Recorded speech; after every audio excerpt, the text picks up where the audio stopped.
வணக்கம் நண்பர்களே, SLM entertainment வழங்கும் நேர்கொண்ட பார்வை நிகழ்ச்சியில் இன்னைக்கு நம்ம பார்க்க போகிறது நீலம் புரொடக்ஷன் தயாரிப்பில் ரஞ்சித் இயக்கத்தில் ஜிவி பிரகாஷ் இசையமைப்பில் விக்ரம் பசுபதி, பார்வதி திருவோத்து, மாளவிகா மோகனன், டேனியல் கால்டா கிரவுன் மற்றும் பலர் நடிப்பில் வந்திருக்கிற தங்கலான் படத்தோட விமர்சனம் தான் பார்க்க போகிறோம். அதுக்கு முன்னால் நம்ம யூடியூப் சேனல் சப்ஸ்கிரைப் பண்ணிடுங்க, பக்கத்தில் உள்ள பெல் ஐக்கானை கிளிக் பண்ணிடுங்க, உங்கள் நண்பர்களுக்கு சஜஸ்ட் பண்ணுங்கள், ஷேர் பண்ணுங்கள். இப்போ வாங்க படம் எப்படி இருக்குன்னு நம்ம பார்க்கலாம். 1850வது வருஷத்துல வட ஆற்காடு மாவட்டம் குடியாத்தத்தில் இருக்கிற ஊர் தான் வேப்பூர். அங்க தங்கலான்கிற சியான் விக்ரம் தன்னுடைய மனைவி கங்கம்மாவோட பார்வதி திருவோத்து பையன் பொண்ணோட சொந்த நிலத்துல விவசாயம் பண்ணி வாழ்ந்துகிட்டு இருக்காரு. அப்படி தங்கலான் மாதிரி சொந்த நிலத்துல விவசாயம் பண்றவங்களை பிடிக்காத அந்த ஊர் மிராசுதார் ரைத்துவாரி சீர்திருத்தப்படி விவசாயிகள் ஒழுகுற நிலம் இனிமே மிராசுதாருக்கு தான் சொந்தம்னு சொல்லி அடிச்சு எழுதி வாங்கிடுறாரு. தங்கலானும் மற்ற விவசாயிகளும் தங்கள் நிலத்திலேயே மிராசுதாருடைய அடிமையா விவசாயம் பண்ணி பழச்சிக்கிட்டு இருக்காங்க. அந்த நேரம் அந்த ஊருக்கு வர்ற பிரிட்டிஷ்காரரான லார்டு கிளமண்ட்டுங்கிற டேனியல் என் கூட வந்து தங்க வயலில் தங்க வெட்டி எடுத்து கொடுத்தீங்கன்னா கிடைக்கிற தங்கத்துல உங்களுக்கு ஷேர் தரேன்னு கூப்பிடுறாரு. இனிமே நம்ம மிராசுதாருக்கு கீழே கஷ்டப்பட்டு அடிமை வேலை பார்த்தது போதும், தங்கத்தை வெட்டி கொண்டு வந்து தங்களோட நிலத்தை எல்லாம் மீட்டு சுதந்திரமா தன்மானத்தோட வாழலான்னு முடிவு பண்ணி தங்கலான் தன்னோட கெங்கிப்பட்டங்கிற பசுபதி, வர்தன்கிற ஹரிகிருஷ்ணன் இவங்க எல்லாரையும் கூட்டிட்டு கிளமட்டு துறை கூட கிளம்புறாரு. தங்க வெட்டி எடுக்கிற மலையில தங்கத்தை சரியா வெட்டி எடுக்க ஹெல்ப் பண்ணதுனால தங்கலானுக்கு நிறைய பணம் கொடுத்து கிராமத்துக்கு அனுப்பி இன்னும் நிறைய ஆட்களை கூட்டிட்டு வர சொல்றாரு கிளமட்டு துறை. கிராமத்துக்கு திரும்பி வர தங்கலான் தன்னோட கடன்தொகை பாக்கி எல்லாமே மிராசுதாருக்கு அடைச்சு தன்னோட நிலத்தை மீட்டெடுக்கிறது மூலமா தன்னோட செழுமையை காமிச்சு கிராமத்தை மக்களை வசியப்படுத்தி அவங்கள பிரெயின் வாஷ் பண்ணி தங்க வயல் இருக்கிற இடத்துக்கு கூட்டிட்டு வர்றாரு. ஆனா அந்த தங்க வயல்ல தங்க வெட்டி எடுக்க வர்றவங்களை கொள்ற சூனியக்காரி தான் ஆரத்திங்கிற மாளவிகா மோகனன். தங்கலான் தன்னோட கிராமத்து ஆட்களை எல்லாரையும் தங்க வயலுக்கு கூட்டிட்டு வந்த பிறகு டேனியல் உண்மையான சம்பவத்துக்கு மாதிரி மிருகத்தனமா மக்களை குடும்பப்படுத்தி வேலை வாங்க ஆரம்பிக்கிறாரு.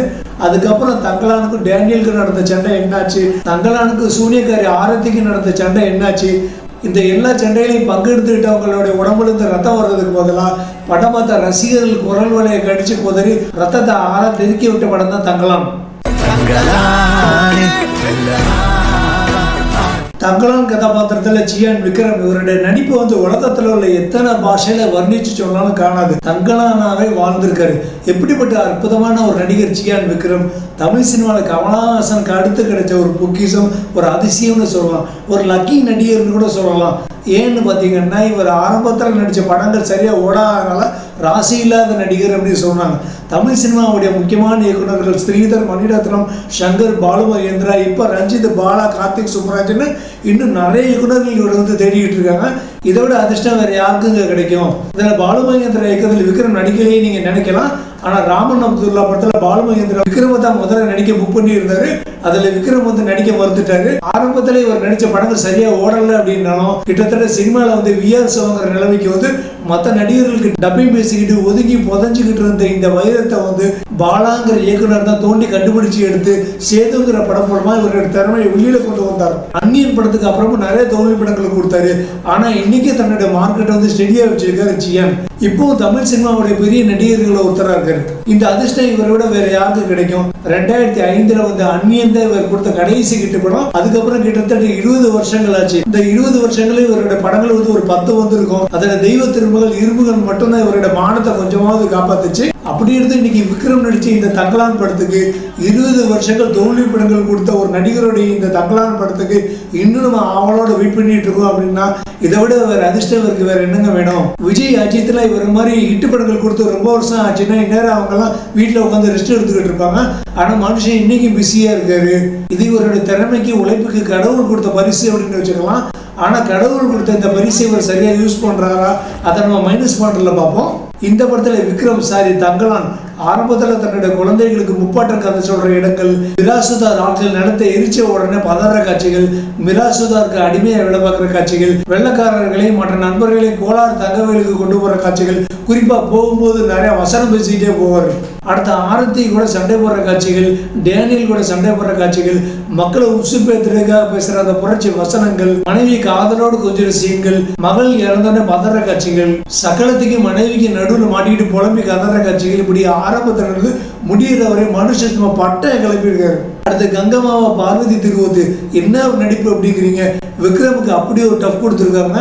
ஆரம்பத்தில் கணவன் கதை சொல்லும் போது அவர் அதட்டி உறங்க வைக்கிற சீன், கணவன் பிரிஞ்சு கிளம்பும் போது அழுகிற சீன், கணவன் திரும்பி வரும்போது அவர் கொஞ்சிற சீன்கள், அவர் கொடுத்த ரவிக்கையை போட்டுக்கிட்டு சந்தோஷமா துள்ளி தூங்கி அந்த அற்புதமான காட்சிகள், வெள்ளைக்காரன்ட்ட வேலை பார்க்கலாம் வான புருஷன் கூப்பிடும் போது அவர் எதிர்த்து கேள்வி கேட்கிற அந்த சீன்கள், தங்க வயல்ல சக்கரத்தையும் கிட்ட என் புருஷனையும் மகனையும் விட்டுன்னு கைகூப்பி கெஞ்சி அழுகிற சீன்கள், கூட வேலை பார்க்குற பொண்ணுக்கு ஆரத்தி பேய் பிடிச்சிருக்குன்னு பயந்து பதற சீன்கள், தன்னோட மகனுக்கு பேய் பிடிச்சிருச்சு அவனுக்கு இப்படி ஆயிடுச்சுன்னு பதற சீன்கள், இப்படி எல்லா காட்சிகளையும் பார்வதி திருவோத்து ரொம்ப அநாயாசமா அற்புதமா பண்ணியிருக்காங்க. அடுத்து கெங்கு பட்டர் அவரை பசுபதியோட நடிப்பு அவங்கள யதார்த்தமா அருமையான நடிப்பை கொடுத்துருக்காரு. அந்த பக்கம் பார்த்தீங்கன்னா விக்ரம் வந்து மெத்தட் ஆக்டிங்க அற்புதமா பிரச்சனை பண்ணிட்டு இருந்தாருன்னா, இந்த பக்கம் பசுபதி நேச்சுரல் ஆக்டிங்ல அவ்வளோ அற்புதமா கலங்கிட்டு இருக்காரு. இவரெல்லாம் தமிழ் சினிமா இயக்குநர்கள் ஏன் இன்னும் சரி யூஸ் பண்ண மாட்டேங்கிறாங்கிறது இன்னும் எனக்கு புரிய மாட்டேங்குது. தமிழ் சினிமாவுடைய வீழ்ச்சிக்கு காரணம் குரு சோமசுந்தரம், பசுபதி, MS பாஸ்கர், விதார்த்தி இவங்களெல்லாம் தமிழ் சினிமா அண்டர்ரேட்டட் நடிகர்கள் நடிச்சுக்கிட்டதுனால தான். மனுஷன் என்ன அருமையா யதார்த்தமா நடிச்சிருக்காரு அப்படிங்கிறீங்க. ஆரம்பத்துல ஒரு பூனலை போட்டுக்கிட்டு எல்லாருக்கும் புண்ணியத்துக்கான வழியை காட்ட போறேன், சொர்க்கத்துக்கான வழியை காட்ட போறேன்னு பண்றாங்க நக்கல் அலப்பறை காமெடிகள், பின்னால விற்கிறதுக்கு எதிராக புகையிலுகிற காட்சிகளை பிரமாதமா பண்ணியிருக்காரு. இடையில இவர் பண்ற அந்த சாஃப்டான ஹியூமர் வந்து படத்துல காமெடி இல்லைங்கிற குறைய தீர்த்திருக்கு. இடைவேளைக்கு அப்புறம் இவர் கொஞ்சம் நல்லா யூஸ் பண்ணிருக்கலாமோ அப்படின்னு தோணுது. அடுத்து மாளவிகா மோகனன், மாஸ்டர் மாறன் படங்களை நம்ம பொறுமையை ரொம்ப சோதிச்சவங்க. இந்த படத்துல ஆரத்திங்கிற வித்தியாசமா ரோல் பண்ணி படத்துல முக்காவாசி நேரம் இந்த கலகலப்பு படத்துல வர அஞ்சலி மாதிரி கத்திக்கிட்டே இருந்தாலும் நடிப்புல நல்லா கலக்கியிருக்காங்கன்னு சொல்லலாம்.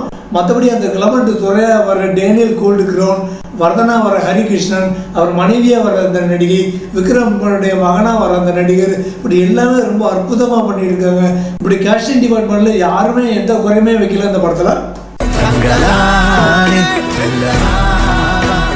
படத்தோட இயக்கம் பா ரஞ்சித் தமிழ் சினிமாவுடைய ஒரு நம்பிக்கை இயக்குனர். யதார்த்தமான படங்களை படைக்கக்கூடியவர். ஒடுக்கப்பட்ட, நசுக்கப்பட்ட, பிதுக்கப்பட்ட, அடக்கப்பட்ட மக்களுடைய வாழ்வியலை யதார்த்தமாக சொல்லக்கூடிய இயக்குனர். ஆனால் தன்னுடைய அருமையான சுவையான படைப்புல அதிக ரத்தத்தை கலந்து கொடுப்பாரு. அதான் ஒரு பிரச்சனை. இந்த படத்தை தன்னுடைய பழைய மெட்ராஸ், அட்டகத்தி, சார்பட்ட பரம்பரை, கபாலி, காலா படங்கள்ல இருந்து ரொம்ப வித்தியாசமா பிரசன்ட் பண்ணியிருந்தாரு. ஒரு வித்தியாசமான ஒரு அனுபவம் கிடைச்சது. படம் பார்க்கும்போது இந்த ரஞ்சித் படம் தானா அடிக்கடி எனக்கே சந்தேகமா இருந்தது. அதனால அப்பப்போ படம் ஓடும்போது தியேட்டருக்கு வெளியில ரகலான் படம் தானான்னு போஸ்டர்லாம் பார்த்து கன்ஃபார்ம் பண்ணிட்டு தான் திருப்பி உள்ள வந்துக்கிட்டேன். அந்த அளவுக்கு ஜியான் விக்ரம், பார்வதி திருவோத்து, பசுபதி எல்லாத்தையும் ரொம்ப வித்தியாசமா காமிச்சிருந்தாரு. இவங்களுடைய கேரக்டர் டிசைன் ரொம்ப நல்லா பண்ணியிருந்தாரு. இவங்ககிட்ட வந்து நடிப்பு வாங்கின விதமும் நல்லா இருந்தது. விக்ரத்துடைய முப்பாட்டுன்னு பார்த்தீங்கன்னா அந்த இல்யூஷன், அதை படமாக்கின விதம் அவ்வளவு பிரம்மாண்டமா அருமையா இருந்தது. அதே பிரம்மாண்டத்தை இடைவேளைக்கு அப்புறமான காட்சிகளையும் நல்லாவே காட்டியிருந்தாரு. படத்துல ஒரு புத்திசாலித்தனமான காரியம் பண்ணியிருந்தாரு ரஞ்சித். எப்படி மகாராஜா படத்துல ஒரு குப்பை தொட்டியை நம்ம கண்ணு முன்னால காமிச்சா அப்படியே நம்மளை உள்ள இழுத்து பாலியல் வன்முறைங்கிற கான்செப்டை அப்படியே அந்த படத்தில் கலந்து கடைசியில் அந்த கான்செப்ட் தான் அந்த படத்தோட மெயின் கான்செப்ட்னு அந்த டைரக்டர் சொல்லியிருப்பாரோ, அதே மாதிரி இந்த படத்துல வந்து கோலார் தங்க வயல், அதை தேடி போற ஒரு மக்கள் கூட்டம், அவங்க சந்திக்கிற ஆபத்துகள், அந்த மலையில இருக்கிற சூனியக்காரின்னு விறுவிறுப்பான ஒரு படத்தை கொடுத்து அதில் அப்படியே தன்னுடைய வழக்கமான கான்செப்டான அடக்கப்பட்ட, ஒடுக்கப்பட்ட, பிதுக்கப்பட்ட, நசுக்கப்பட்ட மக்களுடைய வாழ்வியலை, அவங்களோட எழுச்சியை, தங்களுடைய நிலத்திலே அடிமையை வளர்த்து தங்களுடைய நிலத்தை பின்னால விட்டு அந்த மக்களோட கதையை சொன்ன விதம் வந்து ரொம்ப அருமையா இருந்தது. ஏன்னா அவங்கள பத்தி, அவங்க வாழ்வியலை பத்தி, புரட்சியை பத்தி நேரடியா சொன்னா ஜாதி சினிமாங்கிற முத்திர குத்திடுவாங்க இல்லையா, அதனால இந்த மாதிரி ட்ரை பண்ணியிருக்காரு. கொஞ்சம் வித்தியாசமாவே இருந்தது. கோலார் தங்க வயல்ல அவங்க வெட்டி எடுத்துட்டு வந்தது தங்கம் கிடையாது, அவங்க சொந்த நலம் தான் மறைமுகமா சொன்ன விதமும் ரொம்ப அருமையா இருந்தது.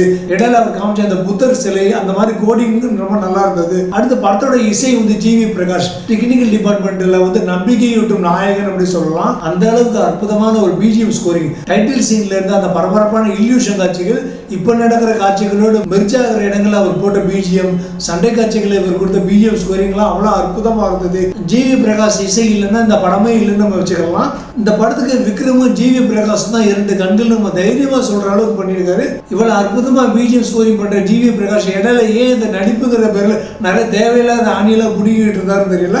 அந்த தங்கலான் பாடல், மினுமினிக்கு பாடல், தங்கலான் யுத்த பாடல், அறுவடை பாடல் எல்லாமே ரொம்ப அற்புதமா இருந்தது. ஜிவி பிரகாஷ் மார்க்கு ஒரு ஸ்பெஷல் பாராட்டுகள். இந்த கதையை ரஞ்சித் கூட தமிழ் பிரபான்னு ஒருத்தர் எழுதியிருக்காராம்.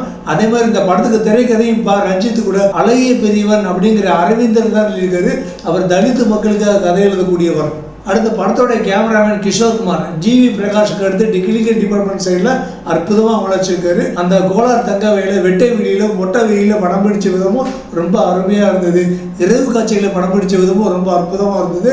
அதே மாதிரி அந்த இல்யூஷன் காட்சிகள், பாடல் காட்சிகள், சண்டை காட்சிகள், அந்த குகையினுடைய உள்பதி காட்சிகள், அந்த தங்க மலை எல்லாத்தையுமே ரொம்ப அற்புதமா படம் பிடிச்சிருந்தாரு. அடுத்து படத்தோட ப்ரொடக்ஷன் டிசைனும் ரொம்ப அற்புதமா பண்ணியிருந்தாங்க. அந்த தங்க வயல் செட்டு ரொம்ப பிரமாதமா பண்ணியிருந்தாங்க. அதே மாதிரி விக்ரம் குடியிருந்த அந்த கிராமமும் நல்லா அற்புதமா நல்லா செட் போட்டு ரெடி பண்ணியிருந்தாங்க. படத்துக்கு எடிட்டிங் செல்வா இன்னும் கொஞ்சம் கத்திரிக்கோளை ரொம்ப ஷார்ப்பா யூஸ் பண்ணிருக்கணுமோ அப்படின்னு தோணுச்சு. படத்தை எடிட் பண்ணும்போது அசந்து தூக்கிட்டாரான்னு தெரியல. படத்தோட சண்டை காட்சிகளும் ரொம்ப அற்புதமா இருந்தது. மொத்தத்துல டெக்னிக்கல் டிபார்ட்மெண்ட் சைடு ரொம்ப சவுண்டா ஸ்ட்ராங்காவே இருந்தது அப்படின்னு நம்ம சொல்லலாம். நிறைய மைனஸ் பாயிண்ட்கள் இருக்கு இந்த படத்துல. அதாவது ரஞ்சித் இந்த படத்தை என்னதான் வித்தியாசமா ஃபேண்டசி படமா, மாயாஜல படமா, ஆக்ஷன் படமா கொடுத்திருந்தாலும் கெட்டப்ப மாத்தினாலும் செட்டப்ப மாத்த மாட்டேங்கிறாரு. மண்டையை மாத்தினாலும் மண்டையில இருக்கிற கொட்டையை மாத்த மாட்டேங்கிறாரு. எங்க ஊர்ல ஒரு மேத்ஸ் வாத்தியார் இருந்தாரு, சூப்பரா மேத்ஸ் நடத்துவார் அப்படின்னு சொன்னாங்க.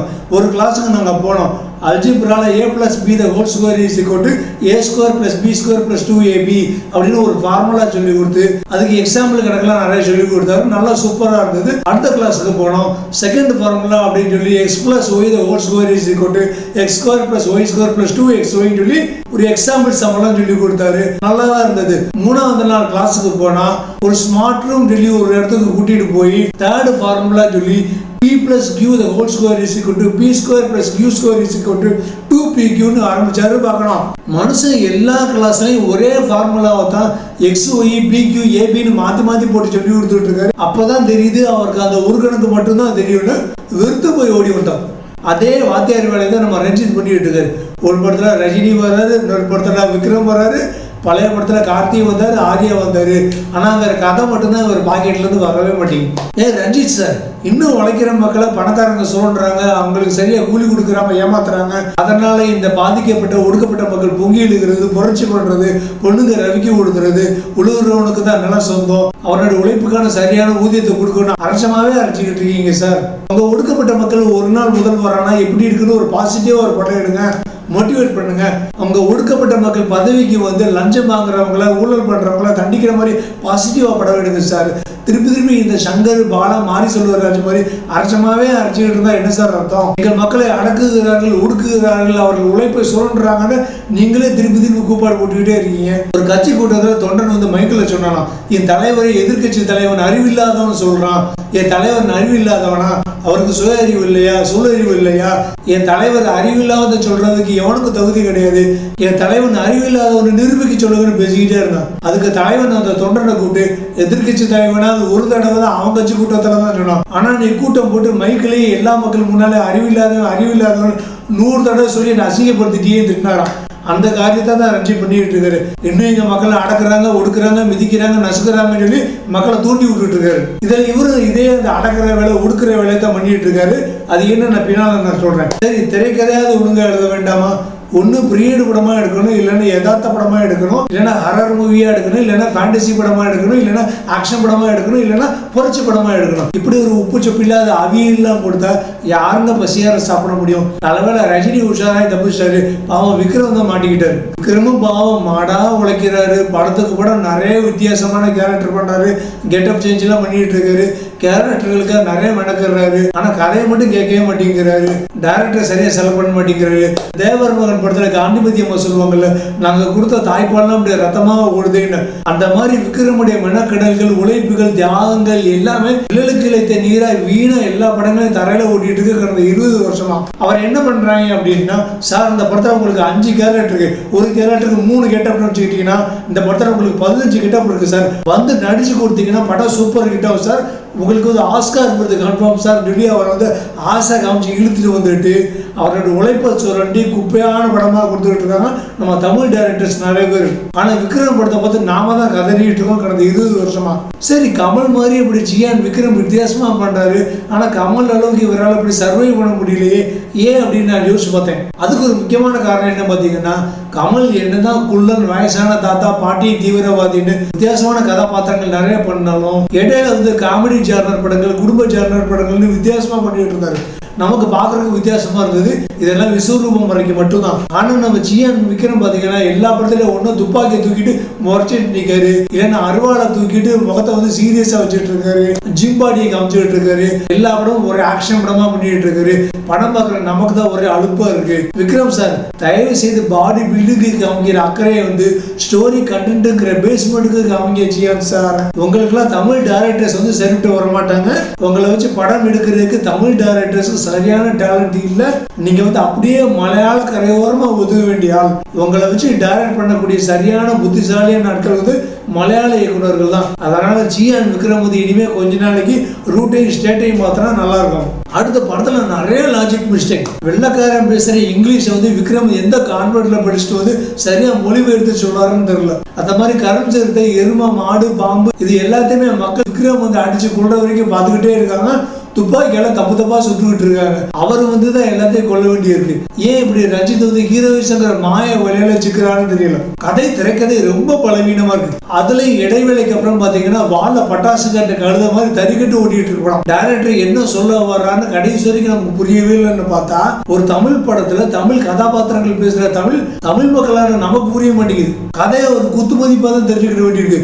ஏதோ ஒரு ஹாலிவுட் படத்தையும் பார்த்து கமலஹாசன் படத்தையும் ஒன்னா பார்த்த மாதிரி இருக்கு அந்த படம். அதுல விக்ரம் பேசுற டயலாக்லாம் சுத்தமா புரிய மாட்டேங்குது. படத்தை லைவ் ரெக்கார்டிங் பண்ணாதனாலையும் அந்த ஸ்லாங்குக்கு விட்டாதனாலையும் படத்தோட ஈஸியா கனெக்ட் ஆகிறதுக்கு ரொம்ப கஷ்டமா இருந்தது. வெள்ளக்காரங்க 2 பேரும் பேசும்போது அவங்க பேசுறது தமிழ்ல வாய்ஸ் ஓவரா இடையில வருது, இடையில வரமாட்டேங்குது. இப்படி வாய்ஸ் ஓவர் கொடுக்கறதுக்கு போல படத்துல டைட்டில் சீன்ல இருந்து எண்டு கார்டு போடுற வரைக்கும் தமிழ்ல சப்டைட்டில் போட்டிருந்தாங்கன்னா அந்த வெள்ளக்காரங்க பேசுற இங்கிலீஷும் புரிஞ்சிருக்கும், நம்ம ஆட்கள் பேசுற தமிழும் புரிஞ்சிருக்கும். விக்ரமுடைய அந்த 3 ஜென்ம பிளாஷ்பேக் காட்சிகள் கொஞ்சம் கூட ஒர்க் அவுட் ஆகவே இல்லை.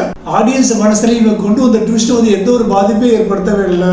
சொந்த மகள் பாம்பு கடிச்சியா இருந்தாலும், சொந்த மகன் சித்த பிரமா பிடிச்ச மாதிரி ஆனாலும் தங்க வேட்டையை விக்ரம் நிறுத்த மாட்டேங்கிறாரு. அப்ப ஒடுக்கப்பட்ட மக்களுக்கு சொந்த பந்தங்களை விட பணம் தான் முக்கியம். ஒடுக்கப்பட்ட மக்களை இயக்குனர் ரஞ்சித்தே தாழ்த்தரமா இருக்கு. படத்துல கம்ப்யூட்டர் கிராபிக்ஸ் ரொம்ப புவரா இருக்கு. அந்த கருஞ்சிறுத்தை, பாம்பு, எருமையெல்லாம் பார்த்தா கம்ப்யூட்டர் கிராபிக்ஸ் அனிமேஷன் கிளீனா தெரியுது. நான்லாம் ஜுராசிக் பார்க் படம் பார்த்துட்டு டைனோசர்லாம் இப்போ உயிரோட இருக்குன்னு அந்த படத்தோட 4வது பாகம் வர வரைக்கும் நம்பிக்கிட்டு இருந்தேன். ஆனா நம்ம ஆட்கள் பாம்பு சிறுத்தையை இன்னும் சிஜில காமிக்கிறதுக்கே இன்னும் ராமநாராயண காலத்திலே இருக்காங்க. அட்டகத்தி, மெட்ராஸ், சார்பட்ட பரம்பரை படங்களை பார்க்கும்போது ரஞ்சித் படங்களுக்கு ரொம்ப பிடிச்சிருந்தது. நமக்கு ரொம்ப ஈஸியா கரெக்டா இருந்தது, யதார்த்தமா இருந்தது. கேரக்டர் டிசைனிங் அவ்வளவு சூப்பரா இருந்தது. அந்த சார்பட்டா படத்துல பசுபதியோட கேரக்டர் டிசைனிங் அவ்வளவு சூப்பரா இருந்தது. நல்லா என்ஜாய் பண்ணியிருந்தோம். ஆனா அந்த படத்துல பசுபதியோட கேரக்டர் இடைவேளைக்கு அப்புறம் ரொம்ப டம்மியாக்கிட்டாரு. கபாலி, காலா படங்கள் எப்படி ரஜினிக்கு மட்டும் அதிக முக்கியத்துவம் கொடுத்திருந்தாரோ அதே மாதிரி தக்கலான் படத்துல விக்ரமுக்கு மட்டுமே ரொம்ப அதிக முக்கியத்துவம் கொடுத்திருக்காரு ரஞ்சித். ரஞ்சித் தன்னோட படங்களுக்கு எடுக்கிற கான்செப்ட் என்ன பார்த்தோன்னா ஒடுக்கப்பட்ட மக்களை பத்திர கதை. ஆனா இவர் ரஜினி, விக்ரம் மாதிரி உயர்ந்த ஜாதி நடிகர்களை வச்சு படம் இயக்கும் போது அவங்களுக்கு அதிகமான முக்கியத்துவம் கொடுத்துட்டு ரஜினி, விக்ரம் கீழே இருக்கிற பசுபதி மாதிரியான திறமையான நடிகர்களை அவர் அடக்குகிறார், ஒடுக்குகிறார், நசுக்குகிறார், பிதுக்குகிறார். ஸோ இவருக்கு ஒடுக்கப்பட்ட மக்களுடைய கதையை சொல்றதுக்கு என்ன தகுதி இருக்கு? அதான் நான் கேட்கிறேன். அந்த கோலார் தங்கவையில பாதிக்கப்பட்ட மக்களுடைய வலி நிறைந்த அந்த கதையை சொல்லுவார் அப்படின்னு பார்த்தா விக்ரம முன்னிலைப்படுத்திய படம் போயிட்டு இருக்கு. படம் நிறைய இடங்கள்ல 1001 பரதேசி, அது மட்டும் இல்லாம சில நேரம் என்ன காரணம் தெரியாம அரவான் படம்லாம் ஞாபகத்துக்கு வருது. படத்துல வன்முறை காட்சிகள் ரொம்ப அதிகம். சூரியக்காரியோட வயிற்றிலிருந்து ரத்தம் திரிக்கிற காட்சிகள், ரத்த ஆறு ஓடுற காட்சிகள்லாம் ரொம்ப ஓவரா இருக்கு. இதுக்கெல்லாம் சென்சார் போர்டு எப்படி வெறும் A சர்டிபிகேட் மட்டும் கொடுக்காம விட்டாங்கன்னு தெரியல. மொத்தத்துல சொன்னா விக்ரமுடைய, ஜிவி பிரகாஷனுடைய அற்புதமான தங்கமான உழைப்பையும், தயாரிப்பாளருடைய தங்கமான பணத்தையும், மக்களுடைய தங்கமான நேரத்தையும் மொத்தமா வீணடிச்சிருக்காங்க தங்கலான் படத்தலாம். படத்துக்கு ரேட்டிங் கொடுத்தாகணும் இல்லையா? படத்துடைய மாரல் வேல்யூ ரஞ்சித்துடைய எல்லா படங்களையும் ஒரு அதே மாரல் வேல்யூ தான், எந்த ஒரு வித்தியாசமும் இல்லை. மற்றபடி story, screen play and content, technical department contribution, casting contribution, இந்த எல்லா அடிப்படையிலையும் படத்துக்கு 3.5 ஸ்டார்கள் கொடுக்கலாம். அப்படின்னாலும் வன்முறை காட்சிகள் நிறைந்த வயலண்ட் கண்டென்ட்டா இருக்கிறதுனால 1 ஸ்டார் மைனஸ் பண்ணி 2.5 ஸ்டார்கள் கொடுக்கலாம். அதுவும் விக்ரம், ஜிவி பிரகாஷ், கேமராமேன் கிஷோர் குமாருக்காக மட்டும்தான். படத்துல குழந்தைங்க இருக்காங்க அப்படிங்கிறதுக்காக தப்பி தவறி குழந்தைங்களை கூட்டிட்டு போய் பார்த்துறாங்க. இந்த படத்துல விக்ரமுடைய நடிப்புக்காகவும், ஜிவி பிரகாஷோட இசைக்காகவும் கண்டிப்பா ஒரே ஒரு தடவை மட்டும் கஷ்டப்பட்டு பார்த்துக்கலாம். மொத்தத்துல தங்களான் மின்னுவதெல்லாம் பொண்ணல்ல பேர் அழிவுன்னு சொல்லி விமர்சனத்தை முடிச்சுக்கிறேன். இந்த நிகழ்ச்சி உங்களுக்கு ரொம்ப பிடிச்சிருக்கும் அப்படின்னு நம்புறேன். பிடிச்சிருந்தா லைக் பண்ணுங்க, உங்க கருத்துக்களை வந்து கமெண்ட் பாக்ஸ்ல சொல்லுங்க. நம்ம யூடியூப் சேனல் சப்ஸ்கிரைப் பண்ணுங்க, பக்கத்தில் உள்ள பெல் ஐகானை கிளிக் பண்ணுங்க, உங்க நண்பர்களுக்கு சஜஸ்ட் பண்ணுங்க, ஷேர் பண்ணுங்க. மீண்டும் இதே மாதிரி ஒரு திரைவிமர்சன நிகழ்ச்சியில் உங்களை சந்திக்கும் முறை உங்களிடமிருந்து விடைபெறுவது உங்கள் இஸ்லாம்.